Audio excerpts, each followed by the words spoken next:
I mean, what's Pro Football Focus doing? Last week they had Brady. This week they got Brady. We're literally doing it differently from everybody else. As a matter of fact, moving forward from this point on, I will not make reference to PFF. Ready to get into it? Yeah. All right. We're going team by team. I would be very careful about slinging stones. Am I going to get sued? You got legal on this? That sends you out on the right note. PFF sucks. Have a great day, everybody.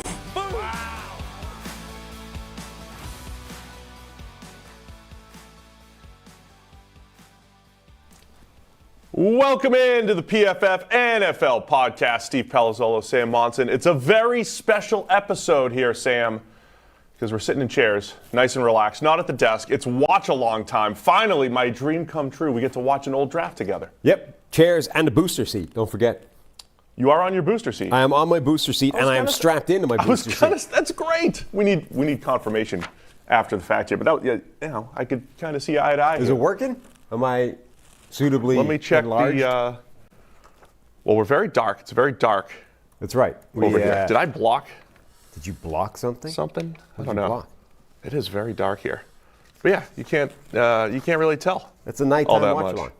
Oh, it's this was like it is a nighttime setup. Yeah. So yeah, we're gonna watch the 2011. Most important is not seeing us, is watching the 2011 draft. It's a consolidated version. We'll talk about that in just a second. But first, let's get this out of the way, right? As a busy parent, you want to give your kids a head start in their financial future, but investing can often be both confusing and time-consuming. So Fabric by Gerber Life makes it easy for you to set up an investment account for your child that grows with them and helps prepare for their financial future. Fabric by Gerber Life was designed by parents for parents to make it easy to plan for and manage your family's financial path. With a UGMA account from Fabric, you can start investing in your child's future today. UGMA stands for Uniform Gifts to Minors Act. While your kids can't invest while they're minors, a UGMA account allows you to invest on their behalf and gives their investments more time to grow. So join the thousands of parents who trust Fabric to help protect their family. Start investing in your child today at meetfabric.com/PFFNFL. That's meetfabric.com/PFFNFL. meetfabric.com/PFFNFL. Portfolio is managed by Fort Washington Investment Advisors, Inc. Additional services provided by Apex Clearing Corporation. All investing is subject to risk. Monthly minimum contribution required. Learn more at meetfabric.com. All right, man, the housekeeping items to just get out of the way. Special thanks to a couple of our listeners, paid off their bets from Thanks the draft. for a start. I forget who, but whoever sent me the booster seat, it's come in handy. We needed it. Yeah. We thought we might have to wait till the Super Bowl next year. No, we needed it right here in the office. Between the booster seat and me being positioned sneakily closer to the camera, it's Lord of the Rings happening right here. Yeah, it's quite the setup here. So then Tim the Toolman Allen, Tim Allen. Yeah. He won his bet. Not the Tool Man. It's not the Tool Man. We confirmed it's not the Tool Man. Well, we only confirmed that by him saying. I mean, he might be lying. You calling our listeners a liar? I'm just saying it's possible. You haven't verified it. Tim Allen won his bet. Yep. First 10 picks being offensive players. But he sensed your sadness. Yeah. At the lack of coffee. And he still sent us coffee. He did. He sent us some sampler packs. Yeah, which was from, very kind. Tacoma, Washington. Which was great. As a former Tacoma Rainier, I really appreciate that. Played there a month and a half. Was a Rainier. Yeah. The late John Clayton. Yeah. Used to do some announcing for the baseball team for Tacoma. He announced you? He announced games like the week before I got there. I had just missed John Clayton. Brutal. But luckily got to meet him, in the media world. Right. And he was great. So yeah, shout out to Tim Allen for that. And then we had somebody else, I forget whose bet this was, but they paid up their Kirkland coffee bet with 2 giant tubs of Kirkland coffee. We got enough Kirkland coffee to get us probably through the football season. Oh yeah, next draft we'll be still using that. Yeah, so that's great. Appreciate that. So thank you to those listeners. So you ready to get into this? Yeah. So the other thing we've done today for the first time ever on the PFF NFL channel, we have turned on super chats in the stream. So number one, if you're listening, if you're a download listener of the show, this might not be the best show for you. Number one, we're not using the usual microphones. We got the lavalier mic so we can sit in this living room setup. Number two, it's a watch along. So if you're listening, there might be something you lose along the way. Now, look, there's audio. We're going to still pipe through all the sounds, so you'll still hear some stuff. I think you'll catch I just a think, lot of it. You might want to use the YouTube and watch this one if you're generally a listener along. But we'll see. It's a bit of a trial run for us. It's our first real watch along, so we'll see how it goes here. And as I say, we've turned on Super Chats. So how does that work? You're asking the wrong person. I just know they're on. We'll be monitoring the YouTube stream. So if you drop anything in there, we'll be able to see it. So you can like click a donate button or something and just see what happens. Yeah. Okay, so Ask super chats. Super chats are on for the live chat here. Ask your questions. We'll see them. We'll interact. Yeah, let's definitely make this as interactive as possible, and then you and I will try to find the right cadence. The video that we've pulled here, it's not the full 2011. First off, it's just the first round. It's not the full first round. It's a clipped version. So we got like a 51-plus minute video of all of the picks in the first round and some basic analysis. It's from NFL Network, so we'll hear Rich Eisen, we'll hear Mike Mayock, we'll hear their initial takes and just, hear the picks from Commissioner Goodell, and we'll go from there. Now, you don't remember where you were here in the 2011 draft, is that correct? I don't. Okay, so I was finishing up. I was playing a game, Southern Maryland Blue Crabs. Okay. And I was sitting in the bullpen, and I don't remember specifically, but knowing me, I was from the bullpen to the clubhouse was walking. I could walk. It was about a 2-minute walk, and I was most surely in and out trying to see picks. And then I think I finally got home right around the middle of the first round and caught the rest of it. And had not started with PFF yet. You were with PFF. Mm-hmm. And then I had started with PFF that season, the 2011 season, as a part-timer. So this is just a bit of a throwback here, 2011. Yeah, so Radio City Music Hall, it's still there before the draft went on the road. I went to a couple of drafts in Radio City Music Hall. I don't think this was one of them, but I was there, I think, twice, 4 drafts. It's strange because the sort of initial picture you see, it looks like a giant cavernous kind of thing. It's a lot smaller when you're there in person. It's actually not that big. It's good camera work there to make it look like a monster venue. Right. It's not that big because you come in from basically where this camera is pointed. Behind the set there, is that whoever set that is. Behind there, you're basically straight into this little overhang section and then like the foyer of the building, and you're out on the street into Manhattan. So it's actually quite a small, like intimate little venue. But you do get all the you get the full intensity of the booze for Raj. That's good. Good to hear. All right, you ready to try this? Yeah, let's go. All right, let's do it. 2011 NFL Draft. You don't have to do anything. Just listen. We'll pipe in the audio from it, and we'll react as we go. Carolina Panthers are on the clock here in 2011. Okay, football fans, welcome to the 2011 NFL Draft. Let's get back to some football. Yeah, there you go. The 2011 NFL Draft is officially open. The Carolina Panthers are on the clock. With the first pick in the 2011 NFL Draft, the Carolina Panthers select Cam Newton. Wow. Auburn. Good for Cam. Big time player, obviously, Heisman Trophy. So, won a national how far championship along at Glenn Junior in the College. process Then did it he won a become clear national that Cam Newton was championship going to be at the guy? Auburn University. Because that's the thing every year, right? I can tell you from watching how every in single debate one is of that his game first overall tapes. pick? There's an awful lot to like. So if you go back a little bit further, during the college football season, people expected Andrew Luck to come out and be the first-round pick as a redshirt sophomore, and he went back to school. He was going to be the guy for the Panthers. Then Luck goes back, and then I think it was pretty clear it was going to be Cam. Yeah, I think it became, like, for a while, it was sort of Cam, Blaine Gabbert, blah, blah, blah. But I think quite early in the process, it became Cam Newton. It was sort of like, Caleb Williams, Drake May. For a while, it was 1A, which way you're going to go. And then reasonably early, I think, in the process, it became Caleb clear number 1. We have our first ever Super Chat on the PFF. Who from, Sam? Fittingly for our podcast, from somebody called Goat Scroat. Yeah. Who sent us in a Super Chat. So thanks, appreciate you, Goat Scroat. That's an extremely fitting name for our very first ever Super Chat. We do appreciate that. We've got the Broncos on the clock here. Von Miller's talking to someone. He is. On the phone. General Manager Brian Zanders at the time there. Brian's become a friend in the industry here. Up until this last week, because the more I thought about how you get better quickly in Denver, it's to pass up Darius, knowing the strength of this draft is defensive tackle. Get yourself the best edge rusher in this draft and build your defense around him. With the second pick in the 2011 NFL Draft, the Denver Broncos select Got the year. Von Miller, linebacker, Texas A&M. The trick to notice here is when Mayock knows he knows the pick and he starts to direct you toward I know the pick. I think he had been mocking Darius at number 2 the whole time. Yeah, that's what he was saying there. Until I saw Von Miller on the phone. I always actually liked, I mean, he got pretty, I like Mike. He got pretty bad at the tipping the picks thing, but I always quite liked him as a draft analyst.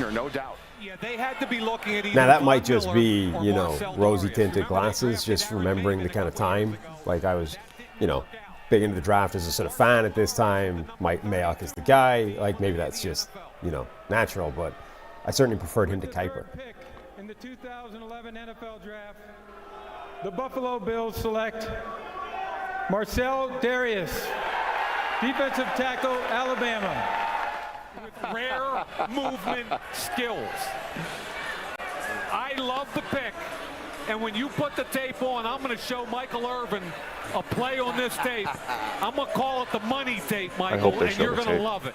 His college coach is the guy who puts him out. Now we have to watch the extended version now of the next one we do. Darius is a guy, like, he's one of these strange players whose career ends up probably going down as a bit of a disappointment. That's despite being a Pro Bowler, you know, and having a pretty good NFL career. Look at him. He was legit. Oh, his, like, college tape was absurd. So he's rushing as an edge, rushing as a 3-tech, and he became a really good nose tackle. Yeah, but didn't it always feel like he was never quite the NFL player that the college tape suggested he was going to be? Yeah. I think it took him a few years, too. And then his career didn't last that long either. Here comes Michael Irvin, my money play right here. That's where we look him up on PFF. Yeah. Watch this on Cam.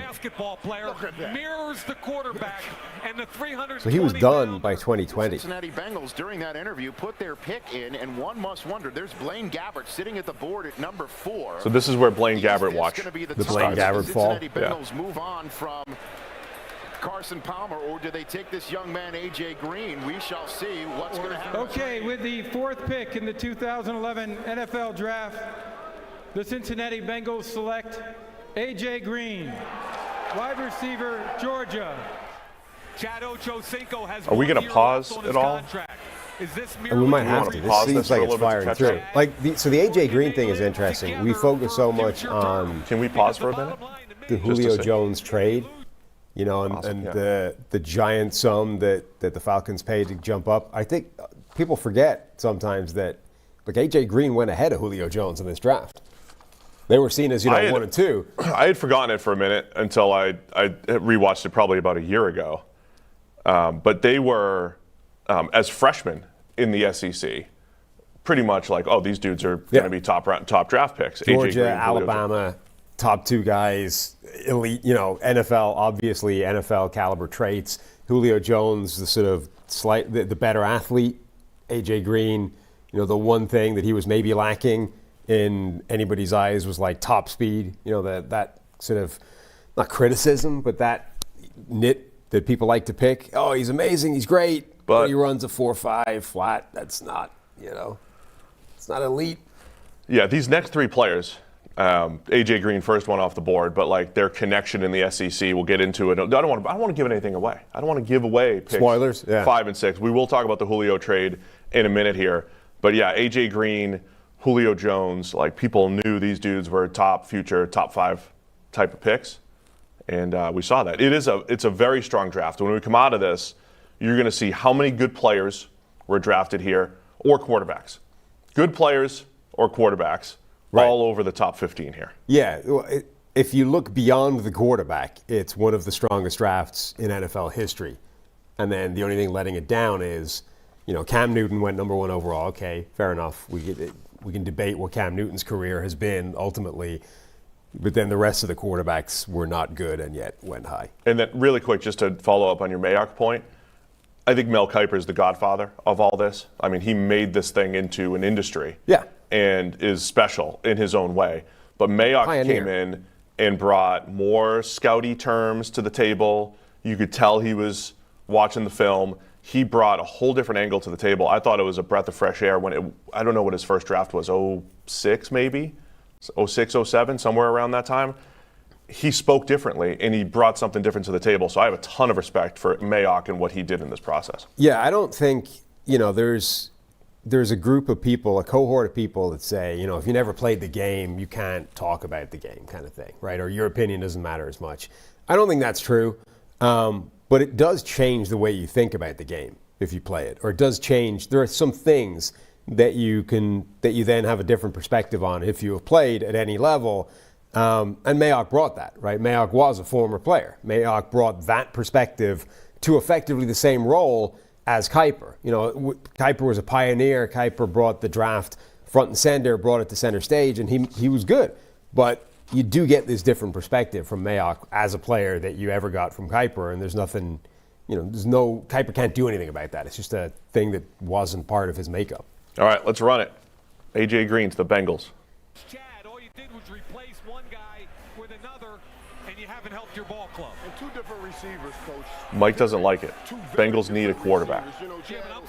Because they're replacing Chad Johnson with AJ Green. Chad Johnson's out. Chad gives us one thing. Right. We didn't get very far with the one thing Chad gives us. Right. Let's go at someone that gives us something different. Scanning the green room for prospects on the telephone. That's Patrick Peterson of LSU. Blaine Gabbert not on the telephone. So it appears that Arizona. The difficult thing about this, you're on camera, Blaine. Smile. Don't look upset. Trying to rewind, more than a decade and remember the situation that each franchise was in. I think every time they show Blaine, Cardinals needed a quarterback. This was when they were about to jump into the John Skelton era. Yeah, no, the Cardinals didn't have a quarterback for years. But where were the Bengals with? Well, they're about to draft. They're going to draft Andy Dalton in the second round. Right. And he's going to start immediately. But had they traded away Carson Palmer at this point? Was he already gone? I think they had just traded him to the Raiders. Right. I really thought the first four would go as they did. Arizona, up until this week, I thought would take a quarterback. I took Patrick Peterson. There's an awful lot of trade talk, both at 5, 6, and 7. So stay awake, folks. With the fifth pick in the 2011 NFL Draft, the Arizona Cardinals select Patrick Peterson, defensive back, LSU. Now, I'm going to tell you what that tells me about Arizona. Ken Wisenhunt, Rod Graves, Steve Keim, they think they can compete in the NFC West. And it tells me by not getting a quarterback, they think they can get a veteran. We've got a pick at 38 overall. Right. That we could do some business. So Patrick Peterson covering Julio Jones and AJ Green in the SEC. Unbelievable matchups. Peterson, as good as it gets as a cornerback prospect, size, speed, physicality, and still going. As expected, the trade has just been announced. To come up here to get Julio Jones, that young man from Alabama, right there. Why don't we pause it when we get to the trade? They're going to put the trade up on the screen. I think it'll be worth discussing a little bit.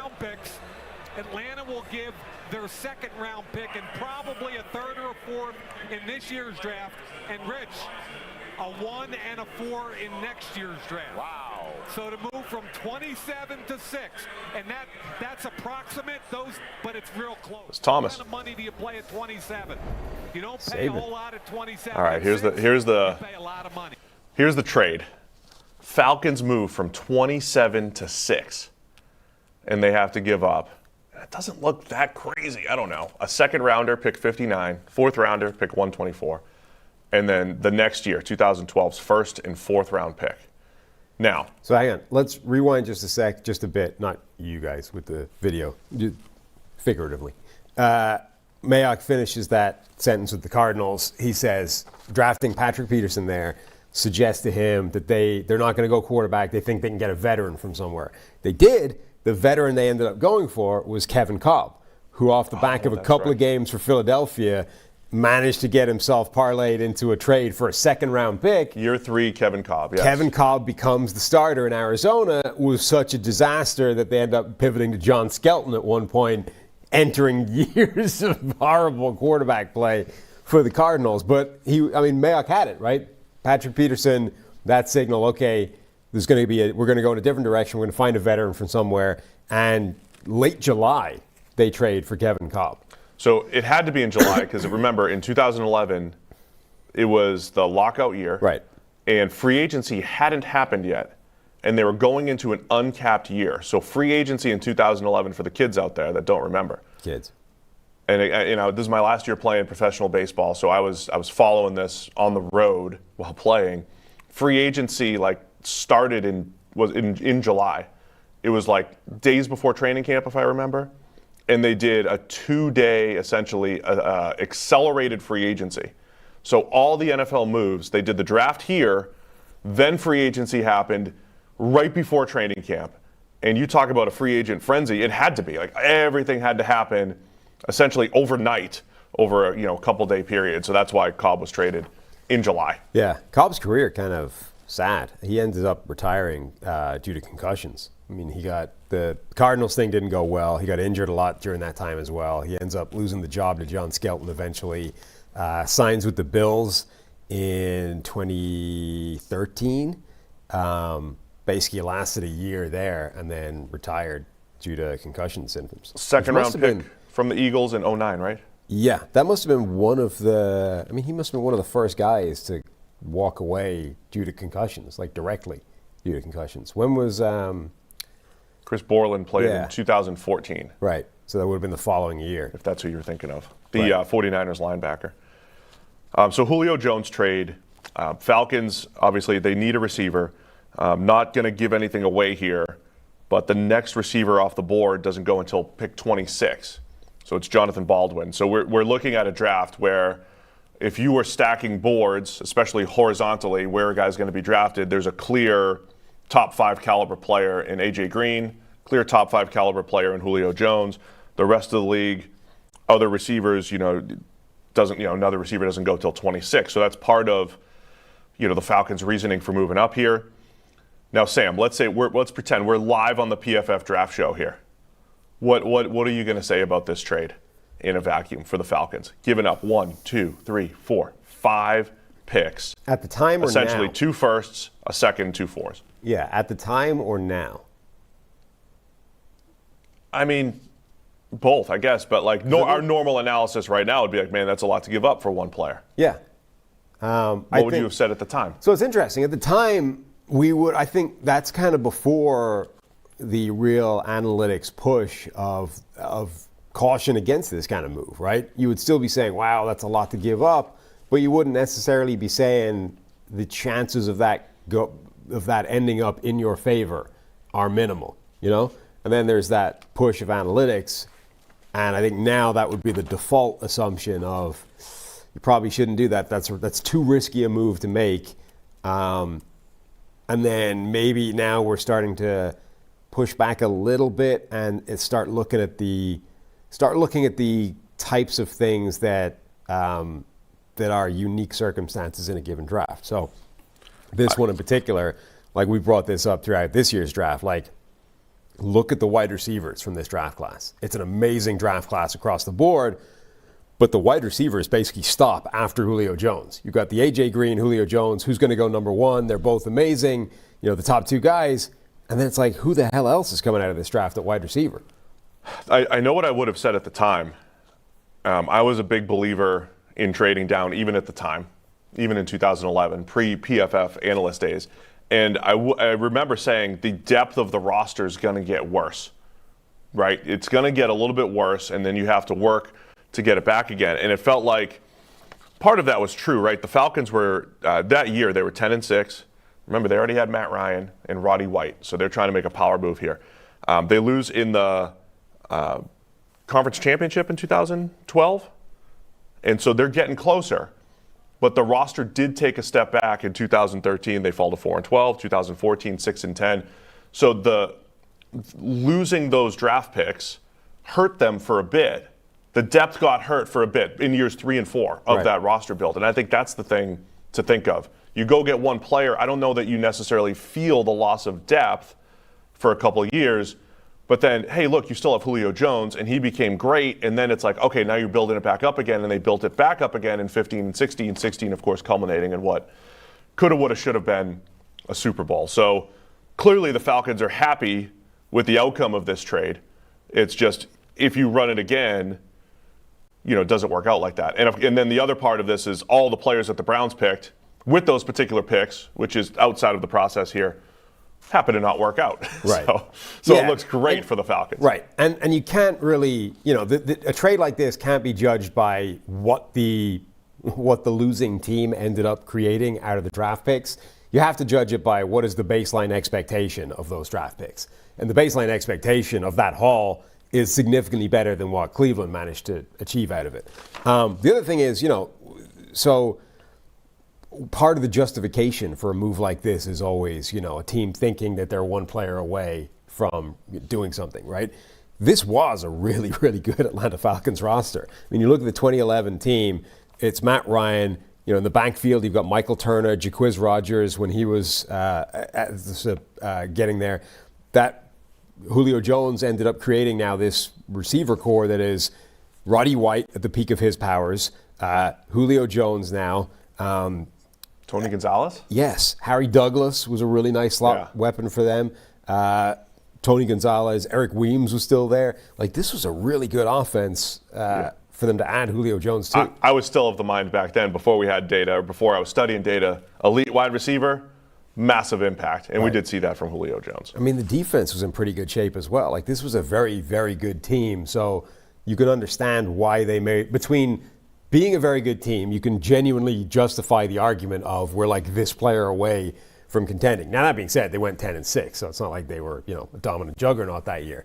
And then the other element being, you could easily come to if you were identifying it correctly, you could easily say this was a 2 wide receiver strong draft class. Because once you get beyond those two guys, the next receiver off the board was Jonathan Baldwin, right? Who had a lot of hype, but ultimately it was a disaster. And Bill Belichick famously advised Thomas Dimitroff, don't make the trade. Right. Get a guy like Jonathan Baldwin at that spot. Which, by the way, might have been a foreshadowing of Bill Belichick's wide receiver. I was like, thanks, Bill. All right, I'm calling the Browns. I'm officially determined to get Julio Jones because Bill thinks we don't need to. After Jonathan Baldwin, it's Titus Young in the second round, who flashed for a bit for the Lions before getting himself into trouble, and ultimately his career ran out. Torrey Smith lasted a long time, but was always a sort of flawed deep receiver. Greg Little, again, flashed for a bit, but was kind of disastrous. Randall Cobb at the bottom of the second round, really good slot receiver, but not going to do the same thing that Julio Jones. Austin Pettis, Leonard Hankerson, Vincent Brown, Janelle Jernigan. You're giving away the entire draft, man. Yeah, but we're not getting to these anyway in this video. I'm just saying, if you were correctly identifying what this draft class was going to look like from a wide receiver perspective, you would come out of you would conclude, if we miss out the first two guys, we're not getting a wide receiver in this draft. All right, let's hear what Mayock has to say about the Julio trade here. And it's the 2nd and 4th this year, and as you said, Mike Mayock, next year's 1st and 4th rounder, all of them going to the Cleveland Browns, who we have said have quite a few holes to fill, and wow, do they now have the tools with which to fill some holes. The Cleveland Browns have traded the 6th pick to the Atlanta Falcons. With the 6th pick in the 2011 NFL Draft, the Atlanta Falcons select Julio Jones, wide receiver, Alabama.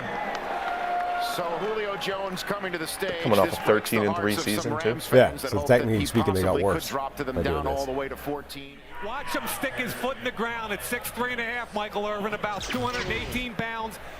Break back to the quarterback, creating separation from the defensive back. Watch him use his pretty big impressive body in the graphics end in zone against 2011. Chris Culliver. Julio Jones First, definitely going to widens become a him, massive then he red gets zone the weapon. Big body like a weak side rebounder. Look at makes this. the high point. I hate the hop right Really here. great What's a deep back going to do when you hop? Mike doesn't like this. He's going to jack you right up, isn't he?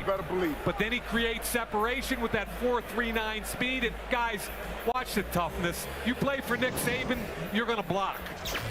Crack back, bang, put him on his back, Julio.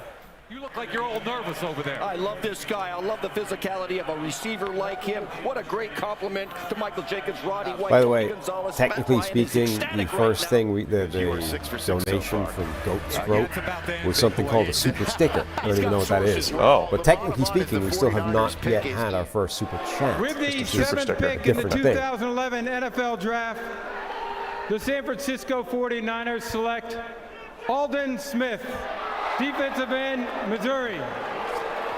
So who'd have thought that the first Missouri player taken in this draft would be Aldon Smith and not Blaine Gabbert? When you're the outside linebacker, your number one duty is to go forward and beat that tackle. And this kid has freakish ability, and he understands how to pass rush. Tennessee Titans took only 4 minutes of their time. I'm getting my cardio in during the first round. I didn't think that I would tonight. Things are really moving very fast. So Aldon Smith ends up being the second edge rusher off the board in what is a loaded sitting right there group of pass rushers. that they probably didn't expect to be sitting there. So we have our first donation. For real. Do we? And I think the We'll take this one. It's a defensive question. fairly That's is for the me. other logical Sam, pick right here. this one's from But Jeremiah if he Chavez. doesn't go Thank you very here much. at number 8, Sam, been wanting to ask this for a long time. At what point do you think Steve finally gets tired of your smart butt comments and tries to kill you? And are you ready for it? More Super Chat episodes. I think we're still at least a couple of years away from you finally snapping and going for a murder spree. And I like to think that as unfit and unprepared athletically as I am for anything, I'm still fast enough to run away from you. Now, that might be a problem with a booster seat. I'm too kind. You are strapped to my there. ass. You are strapped in there. Yeah. All right, Jake Locker. So first off, Aldon Smith with the Niners. And there's so many good defensive players in this draft. We'll talk about a few more picks. So hit pause for a second on this. Let's do the Aldon Smith thing first. He becomes the second edge rusher off the board. So we get Von Miller, number 2 overall. Aldon Smith becomes the second guy, number 7 overall, who, Aldon Smith had some character red flags at this point. This is not all revisionist, that, hey, look, it didn't go well. Even now, it was a specter of his sort of draft profile. But he goes ahead of J.J. Watt, Robert Quinn, Ryan Kerrigan, Adrian Claiborne was in this draft, Cameron Jordan. These were all top-tier edge rushers that came from this first round. And Aldon Smith was the guy and hit the ground running, was dominant right away, formed an amazing duo. The concept of what the Rams are going for with drafting those 2 guys from Florida State, Braden Fisk and Jared Verse from the same defensive line, from completely different backgrounds, and the 49ers paired him with Justin Smith and created this devastating combination of stunts and interplay between a 3-4 defensive end and his outside linebacker, and then it just kind of fell apart because he couldn't keep himself together. They were really good. The Niners, remember, they went on a bit of a run in 11, 12 during the Harbaugh era, became a really good team here. I want to talk about Locker and the QBs. Again, what was I personally, what I was thinking at the time, watched a ton of college football. Jake Locker felt like a bag of tools that hadn't really all put it together. Really fast, size. I remember. So look at these numbers here on the screen, right? 55.4% completion rate, 2,265 yards, 17 touchdowns, 9 interceptions in 2010. So Jake Locker and eventually Blaine Gabbert. Running, by the way, the option here on this screen. So a couple things. Scout speak back then. I remember a scout's quote, maybe heading into the season or the previous season, basically calling Jake Locker West Coast Tebow. And not from a negative, not even from a negative standpoint, from a positive standpoint. He's got the size, he's got the speed, he's got a good arm, probably obviously a cleaner throwing motion than Tebow. Hashtag looked the part, but he had some games. I remember Nebraska. He's showing Nebraska. Nebraska game, couldn't complete a pass. There were some bad games in there. So when we had, when Josh Allen was drafted in 2018, those, Jake Locker's the guy that comes to mind. Blaine Gabbert's the guy that comes to mind, a lesser version, because Blaine was actually really athletic. He moves pretty well and had the size, not the same level of a Josh Allen or even a Jake Locker. But there was a run in the NFL of these types of quarterbacks, big, fast, strong, good arm, whatever. who just did not pan out. And Josh Allen and Justin Herbert, to some extent, some of these guys started to buck that trend. So I don't remember the college landscape at this point. How much, you show them here with option mechanics on this play, how much were they running that type of offense?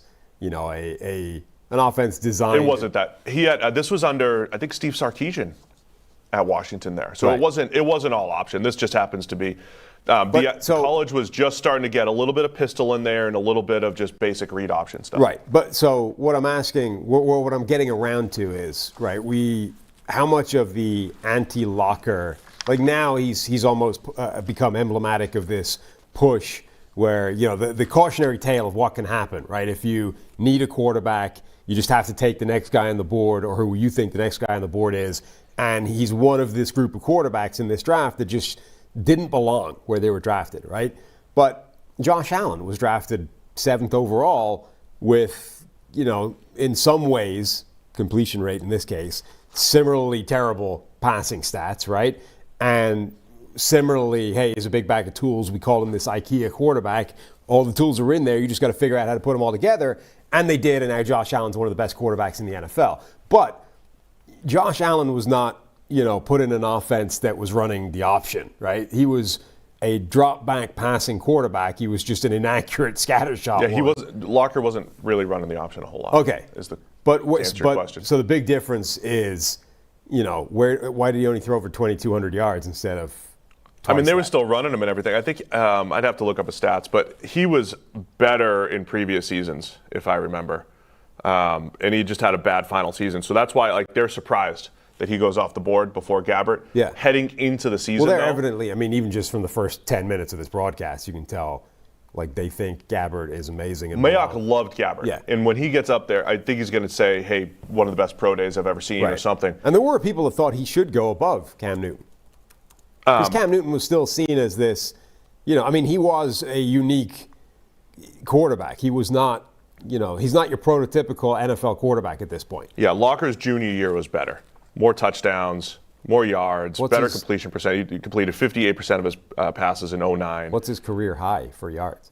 2,800. Okay. 21 touchdowns, 11 picks. Now remember, it's a different world back then. But the overall college stats for Locker, not great. Career 54% completions. Yeah. 53 touchdowns, 35 picks. He's the classic example probably of one of these guys that throw 55% completion rate do not generally get better. And Josh Allen is the opposite example, right? The guy that did. In Locker's freshman year, he ran even more. He ran for 986 yards. That includes the negatives from sacks, and 13 touchdowns. So he was a Tebow-like type of player, and then started to throw, pass the ball a little bit more. What was I going to say on Locker? So yeah, it was. So going into the season, nobody knew about Cam Newton. Remember, he just kind of came out of nowhere. He was a former top prospect or top recruit, dominant at Auburn, takes them to the national championship, wins the Heisman. Obviously wasn't on the NFL radar to that level. I think if you were looking at 2011 preseason mock drafts, Locker was probably the guy. Pick number 1 going into the year. And that switched by having a disappointing senior season. All right, let's run it. He reads correctly, pulls it. Look at the speed. And by the way, the toughness. Finish the run, Jake. Great job. I forgot how powerful he was. 230 pounds. Yeah. He's got ability when he rolls out to his left. Mooch, so watch the accuracy here. Drew in the chat asks what went wrong with the Titans and Locker. Yeah. I remember the throws on the run. Every single time they started to get him on the move and everything, I was like, they're going to figure it out. But I think he was just so inconsistent. Yeah, just look at that throw. Decision making and accuracy was so inconsistent. I remember this Nebraska game was awful. Yeah. Well, this is the thing. It's I maintain that Vince Young in today's NFL would have a better chance of succeeding. I don't know that Jake Locker had any shot at any point because he was a 55% thrower. There were also some post-football articles written. Maybe didn't love ball. Yeah. Enough. Right. wasn't completely into it. He's actually a fascinating example of a lot of the kind of cliches or the pain points of prospects and what do you focus on, what should you look at. He's a lot of them in one guy. Yeah. With the 9th pick in the 2011 NFL Interesting draft, one here. the Dallas Cowboys select Tyron Smith. See, 2011, they still didn't know what his name was. Can he be your left tackle with that wingspan? Do you experiment with that for maybe a year? Marshall, I think what you do is you sign Doug Free for a year, or whatever the contract is, but you get him under contract knowing that this kid's played right tackle his whole life. Give him a year to get adjusted and acclimated, and then kick him over to the left side for the rest of his career. And so there you go. Maybe I got that one right. That's exactly. I think Free stayed a little bit longer and moved to the right side. Right. But Tyron did start at right tackle, and then became one of the best left tackles in the NFL. But whoever the first voice was it Mooch? Who's like, do you experiment with playing him left tackle? Like, this is a guy who becomes arguably the best pass blocking left tackle of his entire generation, and they're toying with the idea of, do you put him on the left side? Big thank you to Dugan Van Vlack in the chat for his. Nice. What is that thing? Is that another super like or whatever those things are called? Super sticker. Super sticker. Looks like yeah. Sweet. Mayoc's best available. We got Blaine Gabbert. The Jacksonville Jaguars struck a trade during the commercial break. The Jaguars with David Garrard, who's on the hook for a lot of money there, or has been at least. Why would they make this move? Understand that Jacksonville, all their picks are now being made by Gene Smith and Terry McDonough. Jack Del Rio probably doesn't want a rookie quarterback this year. You don't think? However, for the long-term interests of this ball club, so then they've got a pretty good quarterback that they believe move up 6 spots. It's not bad business. If they ever want to win a Super Bowl, has got to be better. So the Jacksonville Jaguars will take Blaine Gabbert, and Rich, it's a position they've been trying to upgrade. With the 10th pick in the 2011 NFL Draft, the Jacksonville Jaguars select Blaine Gabbert, quarterback, Missouri. So we now have 3 quarterbacks going in the first 10 picks. So we got to rewind again. Jacksonville. I'll tell you all about it. Yeah, of course.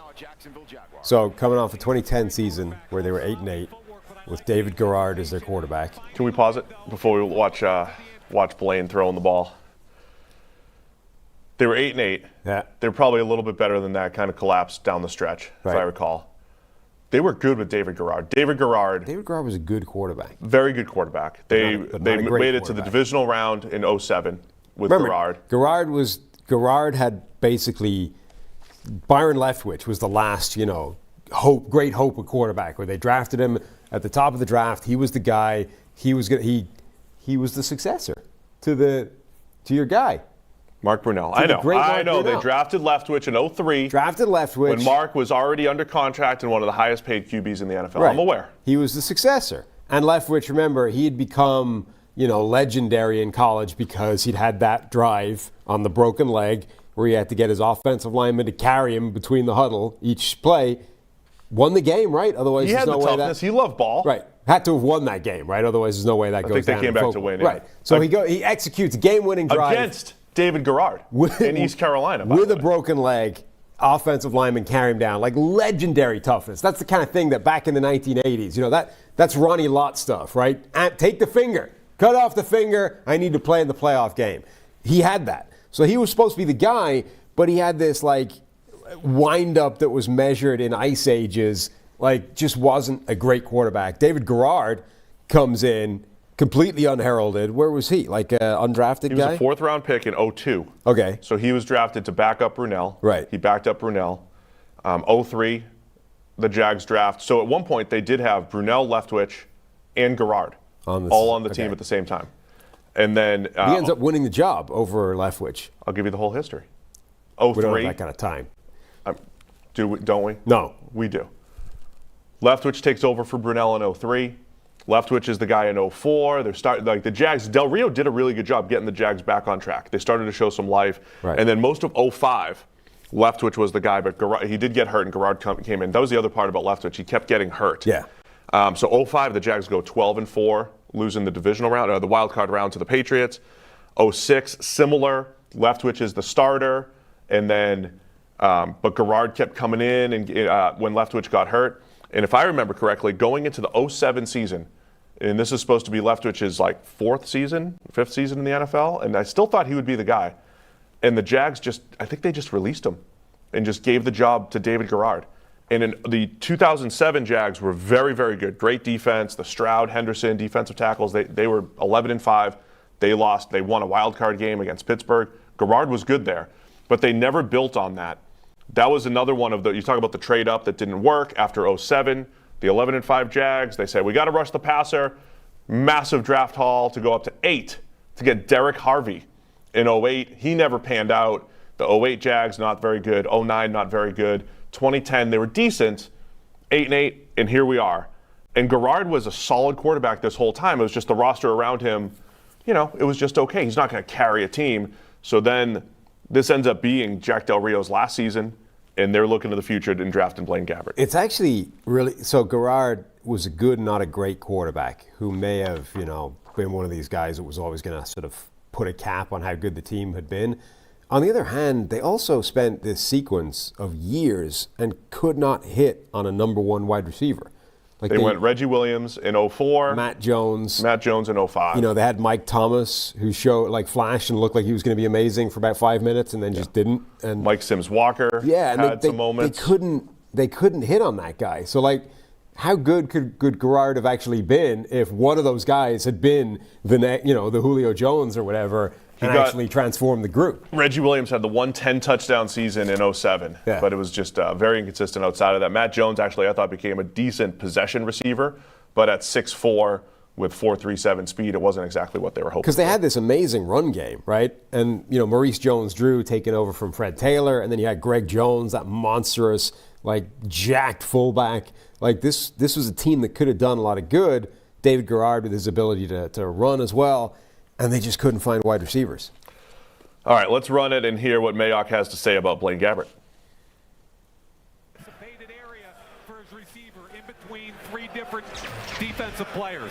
Again, his watch him manipulate coverage. Holds the safety, brings the backers up. He's going to throw a little jump route in behind. Nice job there by the quarterback. TJ Moe, I thought, was going to be really good. From 1-15, Marshall, to nearly a playoff team. They both ran the spread offense. Bradford was a little bit more under center. They are both 6 feet. Mooch is comping Blaine Gabbert to Sam Bradford. Pounds. They have both started 31 games in college. They both are very smart. Heck, Blaine Gabbert had a 42, Rich, on the Wonderlic. That's a little bit higher than you. So I like it. He makes all the throws. He will be fine under the center. I'm surprised, to be honest with you, that he lasted this long to the number 10 pick. I like him a lot, and it's a good situation, like Marshall said. Let him compete with David Garrard. Maybe learn from a veteran for a little bit before he takes that thing over. So pre-PFF analyst Steve saw Chase Daniel at Missouri break records, bring that team on the cusp of a Big 12 title and all these different things. Yeah. And they got worse with Blaine Gabbert. Right. So simple-minded Steve at the time was like, I know he's bigger with the tools and everything, but I don't think he's as good as Chase Daniel. And I think that was somewhat true. And honestly, it probably wasn't. Yeah. He's a classic example. Let's pause it. Our friend's on the phone here. Our friend JJ. We'll talk about him in a second. Look at him with his ring. He's a classic example of a guy where you fall in love with the tools, right? He just looked like an NFL quarterback as opposed to Chase Daniel, who very much did not look like an NFL quarterback, and that was his problem. We believe that Dugan Van Vleck may have intended to attach this to make it a super chat, but he says, you guys should do another charity drive competition where the loser has to do a show in a full clown getup, curly orange afro, red squeaky nose, face paint, and all. Would you, if you were doing that, you could make a proper curly orange afro with your afro. I would need a wig because I don't have hair. Trying to make me carrot top here? I just think it would look funny. We'll consider it. Depends on how much money we could raise for charity. JJ Watt! Well, there we go. Get your... Right on time, Texans fan Moorka. Let's listen to Mayock on this. He's got some Watt analysis. Fires in a super, whatever that thing is, super sticker. Thank you. Texans fan for JJ Watt. Well, there was no analysis on JJ Watt. Makes a lot of money. The first-round pick in 2002, not playing to Pro Bowl level. Corner, don't forget unreal defensive players in this draft. Yeah, incredible. Von Miller, Marcel Darius, Alden Smith, and now JJ Watt. Yeah. position. And finally, defensive tackle. Pat Williams probably out the door. Corey Legit from Illinois. They're the three guys I think they're looking at right now. How about Nick Fairley still on the draft board? I mean, a lot of people were definitely questioning. That was another story. I thought Fairley was going top 10. Here come the Vikings. With the 12th pick in the 2011 NFL Draft, the Minnesota Vikings select Christian Ponder, quarterback, Florida State. Christian Ponder. Let's listen. Another big-time low moment. Christian Ponder of Florida State becomes the fourth quarterback taken in the first 12 picks. Leslie Frazier said if that guy was out there, that would be someone you could build around, like Jay Cutler, like Aaron Rodgers, like Matthew Stafford, and the rest of that division. He said he wanted that guy. He believes it's Christian Ponder, Mike. Christian Ponder had a huge draft process starting right here at the Senior Bowl. He had a very average Senior Bowl season MVP. with a bad elbow. Now, what he did in the Senior Bowl, not only did he drive the football with accuracy, but he also was the MVP of the game. Now, what I believe he is a quarterback with a West Coast tool set. Timing and accuracy. Good throw to Hankerson, the Miami player in the game. Throws it away from the inside leveraged corner, puts it on him for a touchdown. Rick Spielman is now tied at the hip with this young quarterback because, man, he's betting an awful lot on a kid that most people thought was going to go somewhere between about 25 and 40.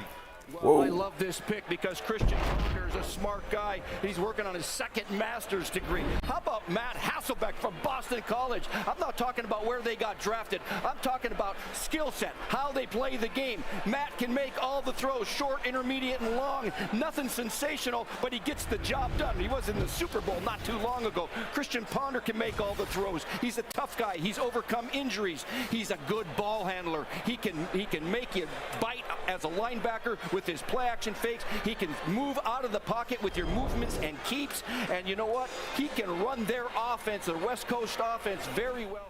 And if you heard... All right, hit pause for a second. Yeah, I'll pause it, please. So, a few things. Number one, they're saying he was expected to go between 25 and 40. And he ends up, this is 12, right?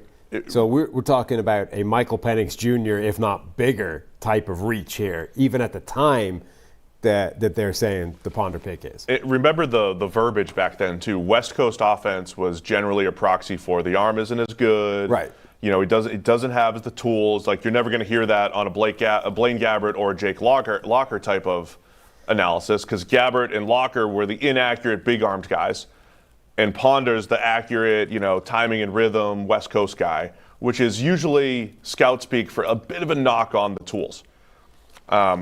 I don't know if you had any opinions on Ponder at the time, but in 2009, so he's coming off the 2010 season, the elbow injury that they mentioned, there was points in the season where he couldn't even throw. It was like a pass in the flat, I think against BC, just straight buried it because his elbow was so bad. But in 2009, here's where pre-PFF Steve convinced himself Ponder could be good. Yeah? He plays a game against North Carolina in 2009 that had all sorts of NFL prospects. Robert Quinn, who's going to come off the board, Marvin Austin, who was a stud at the time, all these NFL prospects at UNC, and just one of the better college games I'd seen, you know, to my eyes. And I'm like, all right, Ponder has it. I remember I was like one game scouting, thinking he had this disappointing season and he had the injuries, but that UNC game showed that he could do a lot. And then as Mayock was saying, the Senior Bowl was supposed to, you know, answer some of those questions and everything. Obviously, at the NFL level, wasn't great for Ponder, though. Yeah, I mean, one thing that keeps jumping out when they keep flashing up the stats of these guys is we are like ahead of the explosion of college passing numbers. Every one of these guys threw for like 2,300 yards last year. Like, everyone now is throwing for 4,000, you know, even at the college level. Well, there's more games now. There's more tempo. There's more passes, right? Bubbles, and there's a lot of screen game. Ponder was... he got the first year of Jimbo Fisher, I want to say. But the other thing is more pro style too. Yeah, we're pre the explosion of college passing stats where everyone's putting up 4,000 yards. We're also pre the relaxing, the liberalizing of measurables. You know, where now like Christian Ponder feels like a sort of marginal NFL-sized player, but he's 6'2", 229. Like that guy's like a prototypical sized dude. like back then, it was like, he was small for that, yeah. Right, like or Blaine Gabbert at 6'5", 235 or whatever. He's the prototype. Christian Ponder's this sort of marginal size guy, but 6'2", 230 would be like a beast now. And of course, the thing that Christian Ponder remains the most famous for is Christian Ponder syndrome. You explain it to people who have no idea what you're talking about. So the trait that he had that used to frustrate me and was just never got away from it is he became the classic poster child of a college player who was a good enough athlete in the college level to outrun defensive linemen when he started to move, right? Whether it was on the run, behind the line of scrimmage, scramble to the edge, turn a busted play into something positive, get out there and outrun a defensive tackle or a defensive end and gain something positive out of it. And in the NFL, the athletes are better, and he just couldn't do it, right? He would try and do it, and he never seemed to learn that he was no longer fast enough to make it to the edge and turn a busted play into a positive scramble. So just so many plays where, he gets out of the pocket and he's being chased down by a defensive end or a defensive tackle and invariably caught from behind. Like, learn the lesson. You are no longer capable of making that play. And there's a lot of those guys. He was athletic in college. Right, but there's a different level of athlete. And there's so many of those guys who are like on that borderline where you're athletic enough to do that in college and you're not in the NFL. Baker Mayfield's a version of that, right? Where in college, Baker Mayfield could run around and do a bunch of stuff. Now it's like every now and again he'll get a play, but mostly he can't, right? And you need to learn that difference, otherwise you're sunk. Just to jump back a second to the J.J. Watt pick. So J.J. Watt, where was he, number 11? 11, yeah. Obviously, given what J.J. Watt became, number 11 is like a massive steal and a ridiculous sort of slide. Do you think that J.J. Watt's draft spot, because he was a weird player where theoretically he was a 3-4 defensive end, an interior lineman who ends up transitioning over his NFL career to a proper edge rusher and becoming... After a few years. Yeah. And in either spot was a dominant playmaker and, one of the best players in the NFL. But the edge rusher sort of change probably allowed him to maximize his production and his stats and his yardage. He came into the NFL a few years after Adam Carricker.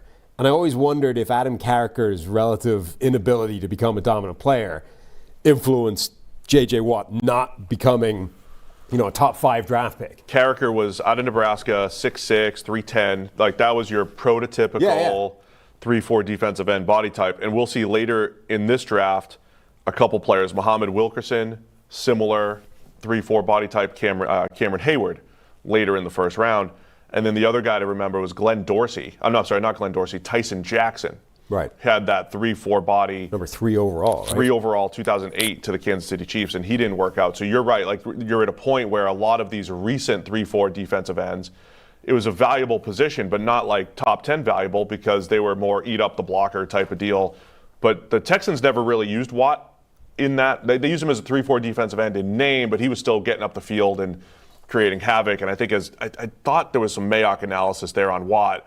He said in the Rose Bowl, J.J. Watt was unblockable, and right. I think they were Wisconsin was kind of like letting him eat, and he kind of showed he could be that dominant type of player. And Carricker in particular had all the measurables as well. Like, he ran a 4.7 at 300 pounds, and 6'6", and the length with a ridiculous sub 1.6 10-yard split, decent 3-cone short shuttle times. Like, Carricker was not just the size prototype, but the athletic prototype as well, and just didn't really become a player at the next level. All right, let's run it. Let's see what the Lions are going to do here at pick 13. The Redskins really coveted Ponder. Well, there was an oh shoot moment in Virginia just moments ago because Ponder's now off the board. It doesn't matter, Mooch, where you draft the guy. If Washington may have wanted him at 16. Super Bowl. Right. Doesn't matter if you draft him at 12 or you draft him at 110. If you believe the guy is a franchise quarterback, as Rick Spielman did, I applaud the move, but he put himself at last risk. part, by the way, there. He mentioned that Rick Spielman tied himself to Christian Ponder. Amazingly, he didn't. No, Rick was there for a while. He wrote out Christian Ponder failure onto something else. In the West Coast offense, the play action, the movements, the keeps, throwing the ball from the run, thinking, making right decisions. He is one thing Mayock and Kuiper did, that's a talking point that a lot of people recited. If you love the QB, go get him. It doesn't matter. the Detroit Lions select Nick Fairley, defensive tackle, Auburn. I mean, that is the logic is kind of what you preach, right? Just go get your quarterback. Get any quarterback. Just draft quarterbacks. As dominant as Cam Newton was for Auburn, Nick Fairley was equally dominant. The St. Louis Rams select Robert Quinn, defensive end, North Carolina. Mike, entering the combine, you had him as a possible #1 overall pick. He goes 14th overall. The Rams get themselves a kid with some motor, huh? He's a gifted edge rusher. This kid's still 20 years old. I believe his best football is ahead of him. Mooch talked about his high school wrestling. He was a 3-time state heavyweight champion. And when you think about him and Chris Long on the other side, Chris Long made huge strides, not just in the passing game, but in the run game as well. When you think about Steve Spagnuolo, I think about him with the Giants. You can never have too many defensive linemen. Remember the amount of pressure that they used to apply with so many different guys. I think let's preface this. If you're a team that already has a good quarterback, you are ecstatic. Why? Mayock's best available QB is the late Ryan Mallett. Which means a good football player's got a better chance of falling to you. At the back end of this draft, I think we're going to see a possibility of either Dalton, and then the Ryan Mallett thing to me is a total, I can't tell you. He's got so much gifts to play the This was a strange draft for defensive tackles because a lot like Marcel Darius, Nick Fairley, again, stupidly dominant college tape, looked like he was going to be, one of these guys who had the capability of being the best 3-tech in the NFL type of player. And another guy who had a good, not a great NFL career that was shorter than, it was supposed to be. Like it's not like either one of those guys were bad players, but neither one of them became what they were supposed to be. Fairly PFF grades, only played 263 snaps as a rookie, 73 grade, seemed to break out in 2012 with an 83 grade.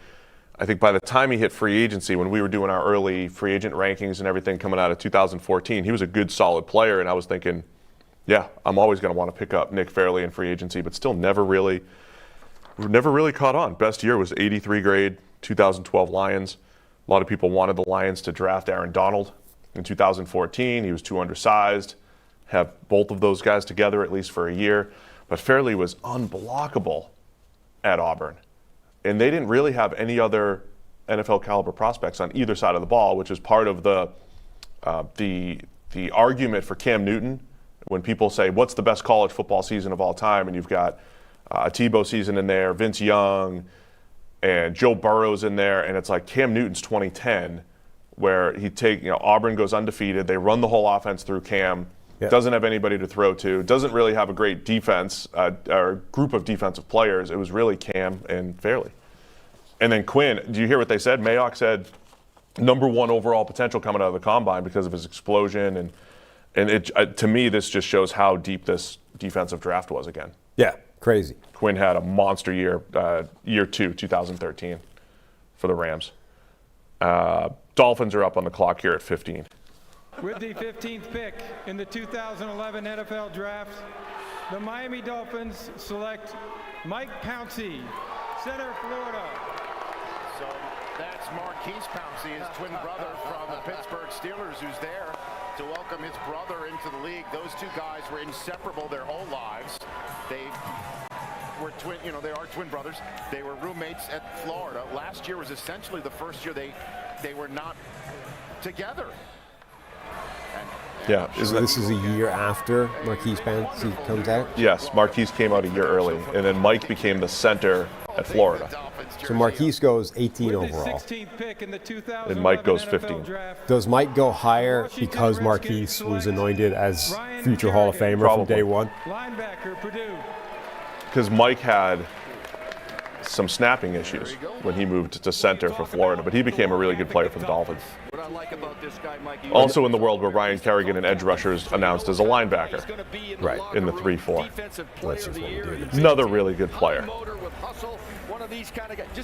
High motor. But Mike wasn't as good as Marquise. you think the coming out? No, or generally? Over generally. He had a run where he was, I thought, didn't he? If it's a value pick, a couple of years, yeah. Kamara. But his career didn't last as long, and he wasn't as good. Not a Hall of Fame. Not a Hall of Fame. The tailback is of an intrigue to me, Marshall, right here. And they might wait on Ingram to see if he's there at 28. This next pick was a surprise, given all the other names on the board. Kamara was supposed to go high. Right. Running back still went high there. Mark Ingram's coming off of a Heisman. And if you think about Bill Belichick and the New England Patriots and the type of guys that they draft, they love SEC players. Cameron Jordan is a player that fits their scheme. I really thought Cameron Jordan was going to be the guy here for New England. Yeah? It would have made sense. 3-4 type of body. Patriots type of player. Next Ty Warren type. Cameron Jordan would fit either way with them. I mean, Jordan's a strange player. Like, everyone thought he was this 3-4 defensive end, and they tried him there, but he just wasn't as good as he was when he was in a true edge rusher spot. Number 47, so maybe I ought to shut my mouth. Well, the pick is in. I wish can we rewind? That's Mayock guessing and knowing he's wrong. The New England Patriots select Nate Solder, offensive tackle, Colorado. Mike Mayock, your thoughts? Now, Nate Solder to me is one of the most gifted offensive linemen I've seen in the last couple of years from a foot athlete perspective. However, I think he's underpowered.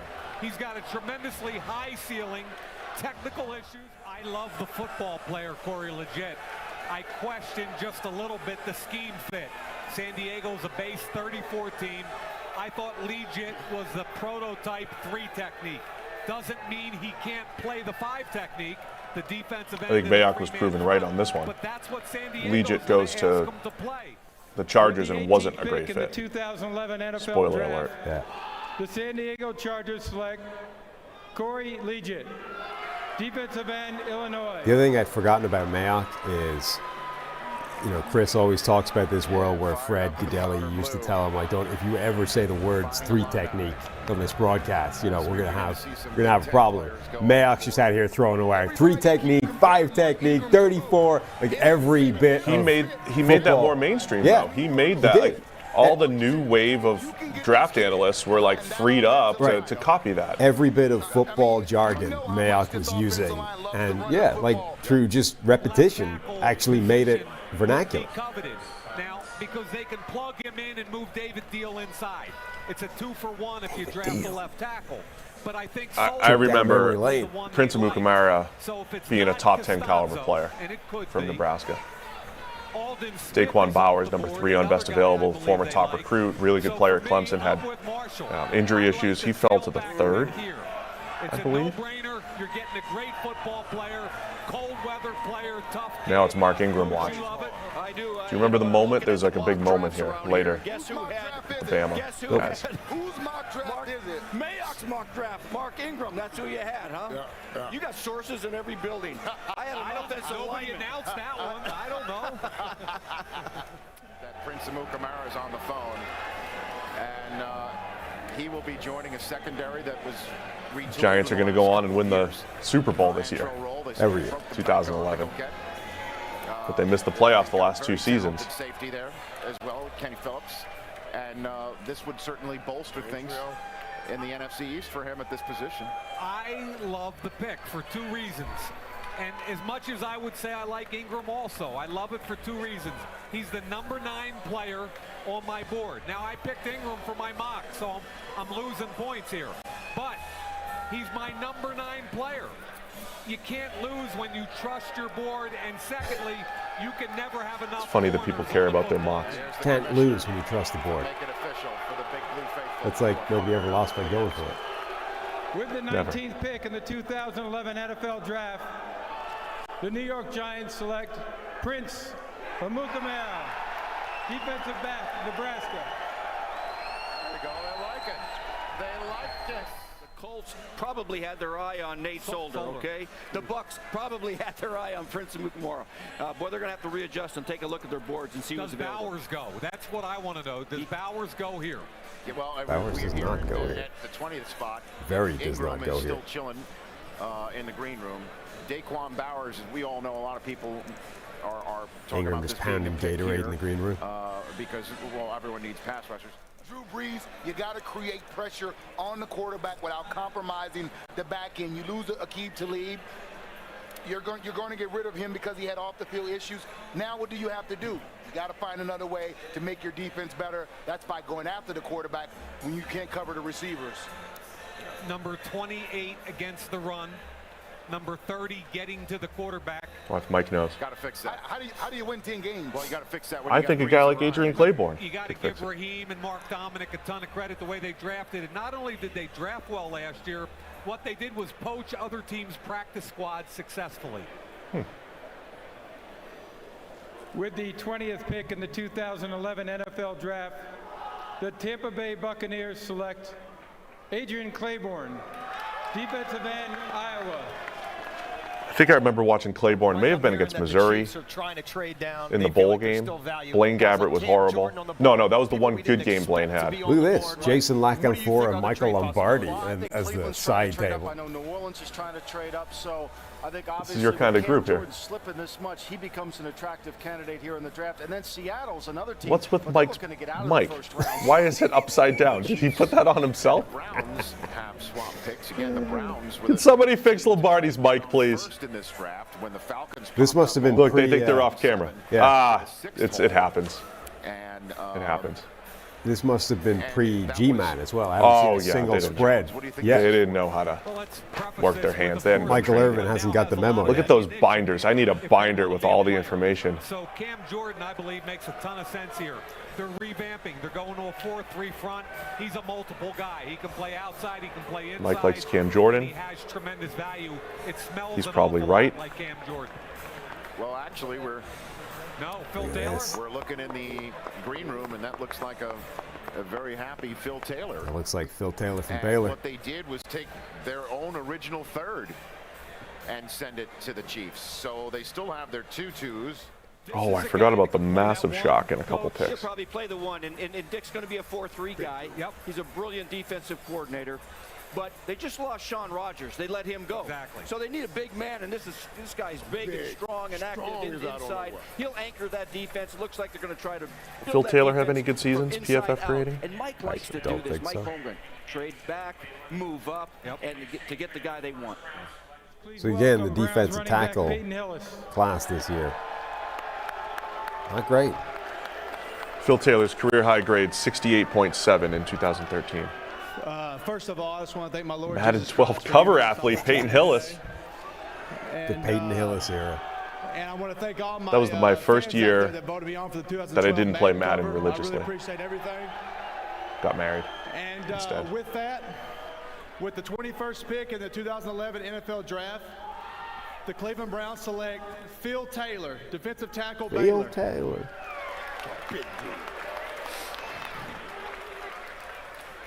Yeah, what was with the defensive tackle group this year? Looks like a sheriff to me. I mean, the two guys at the end of the first were studs. Yeah, he's going to use up 2 blockers, I promise you. With the 22nd pick in the 2011 NFL Draft, the Indianapolis Colts select Anthony Costanzo, offensive tackle, Boston College. A blindside protector for Peyton Manning. Mike, your thoughts? I think he's a perfect fit. Let's face it, second round pick several years ago, Tony Hugo did not pan out. Charles Johnson has not. When did Peyton get hurt? He missed 11, so Costanzo never played. When did he get hurt? He's intelligent. He's dealing with it at the end of 2010. He's dealing with the neck issue. So he gets hurt at the end of 2010? I think he was just pending off-season surgery, and it goes horribly, and he misses all of 2011. So it's the only surgery in history that didn't go successfully. Yeah. The Philadelphia Eagles select Danny Watkins, guard, Baylor. Oh, I didn't even think Danny was invited to the green room. 26-year-old fireman. Yeah. The firefighter. A far different reaction. What do you think about the New Orleans Saints at 24? Mark? No analysis on Watkins. He was the biggest shock of the first round, wasn't he? Yeah, though it can't have been that big if he's in the green room. Yeah. But it looks as Only finished with 24 career games. The oldest first-round selection since 1971 at the age of 26. The first Canadian to be drafted in the first rounds of both the CFL and NFL drafts since 1986. They could not get sacks when they needed to get sacks against Matt Hasselbeck in the Seattle Seahawks. So this pick he ended up being a disaster in the pick, right? Watkins? Yeah. 24th pick in the 2011 NFL draft. 9 starts. The New Orleans Saints select Cameron Jordan, defensive end. Great pick. 117.5 career sacks. Eagles general manager Howie Roseman said the innate toughness Watkins showed at Baylor never materialized. Called him soft. So I didn't know this one. Is this right? What's that? I just printed out from Pro Football Reference the 2011 first round. It's got some basic stats. Did you know Cameron Jordan, 117.5 career sacks. J.J. Watt, 114.5. He's got 3 more career sacks than J.J. Watt and only 6 fewer than Von Miller. Who's going to play opposite Will Smith? That's what the question was, and that's what Marshall was saying. So I think when you Brock pair Osweiler him on with the Will Smith, handoff there. You've got a bookend that can play both the run and the pass. Now that the Saints have made their pick, let's go into Lexus War Room up in the Pacific Northwest. So much went down in the Seattle draft room last year. I mean, they were active. Young John Pete Schneider in there? Carroll's first draft as a head coach for the Seattle Seahawks. They're at 25. And Pete. a lot of people think it's a lot more casual back in the day before cameras were a real big thing. Now everyone's up in the suits or outfits or whatever. Oh, yeah. Interesting pick here. They could go right tackle with draft day's formal. Now it is, yeah. Defensive tackle, because remember, Brandon Mebane may not be back next year. Very talented free technique. Marvin Austin is on the board. And Jimmy Smith. Marvin Austin was supposed to go high. He fell to pick 52. Seattle coming off the first team in NFL history to make the playoffs with a losing record that year. Beastquake. That was Beastquake year. Yeah. Has to be looking at Jimmy Smith.